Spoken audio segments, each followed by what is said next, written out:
yang alhamdulillah menyempatkan hadir pada kesempatan kali ini. Ada Pak RW kita, ada Pak RT, dan jamaah sekalian. Semoga kita semuanya diberikan keberkahan oleh Allah Subhanahu wa Ta'ala dengan kita duduk dan hadir di majelis ini, dan semoga ini adalah tanda bahwa Allah menginginkan kebaikan untuk kita. Amin Allahumma amin. Melanjutkan materi atau pembahasan yang selanjutnya, hadis yang ke-10 masih dalam bab sabar. Qala musannif rahimahullahu ta'ala wa nafa'ana bihi wa bi'ulumihi fid dharain. Wa 'an Abi Mujaid Imran ibn al-Husain al-Khuzai radhiyallahu anhu. Diriwayatkan dari sahabat Abi Mujaid, yaitu Imran bin al-Khuzai radhiyallahu anhu, anna imra'atan min Juhainah atat Rasulullah sallallahu alaihi wasallam, bahwasanya ada seorang perempuan ini dari kabilah Juhainah, dari klan Juhainah, mendatangi baginda Rasul sallallahu alaihi wasallam. Allahumma shalli alaihi. Wa hiya hubla min az-zina, dan perempuan ini dalam keadaan hamil karena sebab zina. Jadi ada seorang perempuan, dia telah melakukan perbuatan zina dan dia hamil atas perbuatannya itu, dan dia mendatangi Rasul sallallahu alaihi wasallam. Faqalat, lalu perempuan itu berkata, ya Rasulullah, asabtu haddan fa'aqimhu alayya. Wahai Rasulullah, aku telah berbuat dosa, yang mana dosa yang aku perbuat ini mengharuskan aku harus mendapatkan had. Fa'aqimhu alayya, maka tegakkanlah had itu untukku. Perempuan ini adalah perempuan yang sudah menikah. Maka dalam Islam, ini saya berbicara hukum Islam, maka dalam Islam ketika seseorang itu sudah menikah lalu dia berzina, maka ketika dia terbukti melakukan perzinahan atau dia mengakui dia telah berbuat zina, maka dia memilih apakah dia menyerahkan dirinya untuk dihad di dunia supaya nanti di akhirat sudah diampuni oleh Allah Subhanahu wa Ta'ala, ataukah dia tidak melakukan hal itu. Nah, perempuan ini dia lebih memilih apa? Menyerahkan urusannya itu kepada Rasulullah. Dia lebih memilih dihukum di dunia supaya nanti di akhirat dosanya itu diampuni oleh Allah Subhanahu wa Ta'ala. Fada'a Nabi sallallahu alaihi wasallam waliyaha. Ketika Nabi mendengar apa yang disampaikan oleh perempuan itu, Nabi memanggil walinya.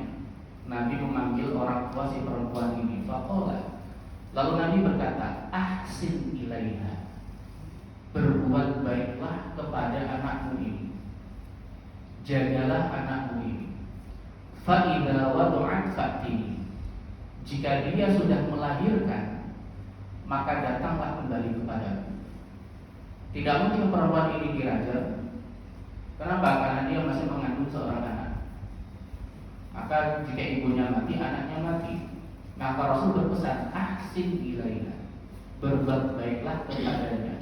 Kenapa Rasul memerintahkan ihsan, berbuat baik kepada perempuan yang telah berbuat zina? Karena Rasul melihat perempuan ini ada keinginan yang kuat untuk bertobat, dan dia berani menyerahkan dirinya untuk dirajam. Maka Rasul takut, bukan takut, Rasul khawatir jika berita ini menyebar, keluarganya nanti akan malu. Maka nanti keluarganya akan menyakiti perempuan ini. Maka Rasul mengatakan ahsin ilaiha, berbuat baiklah kepada perempuan ini. Dia ini orang baik yang terlanjur berbuat dosa, dan dia sudah mau tobat, maka tidak pantas untuk disakiti. Maka berbuat baiklah kepada anakmu ini. Dan juga apa? Peringatan bagi manusia yang lain ketika itu, orang-orang lain ketika itu, supaya apa?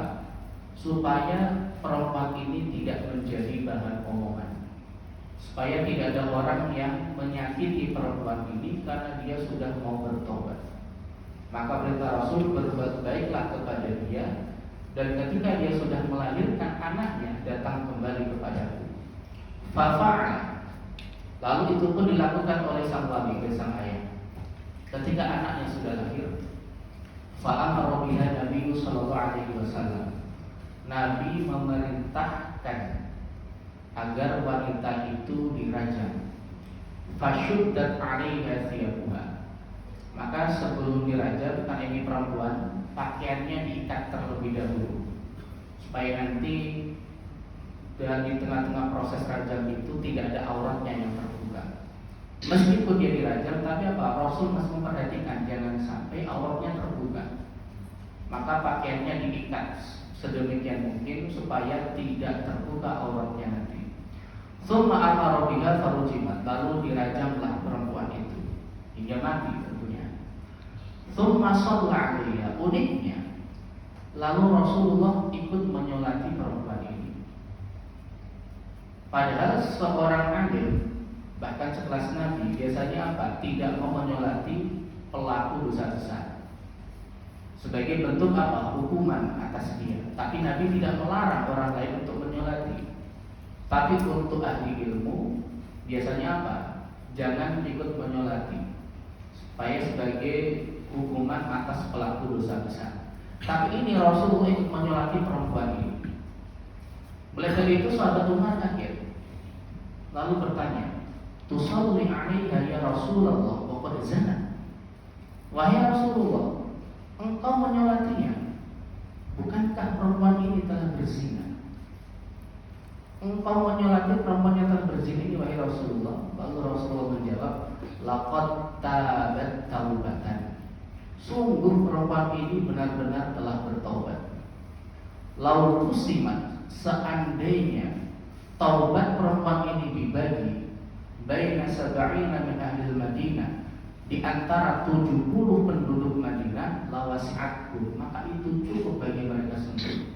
Kata Rasulullah, perempuan ini sudah bertaubat, dan taubatnya perempuan ini jika dibagi untuk 70 penduduk Madinah, maka itu sangat cukup. Wa hal wajadta afdhala min anjadat bi nafsiha lillahi azza wa jalla. Wahai Umar, apakah kamu menemukan taubat yang lebih utama, taubat yang lebih baik dibandingkan dengan taubatnya perempuan ini yang rela menyerahkan nyawanya untuk mendapatkan ampunan dari Allah Subhanahu wa taala?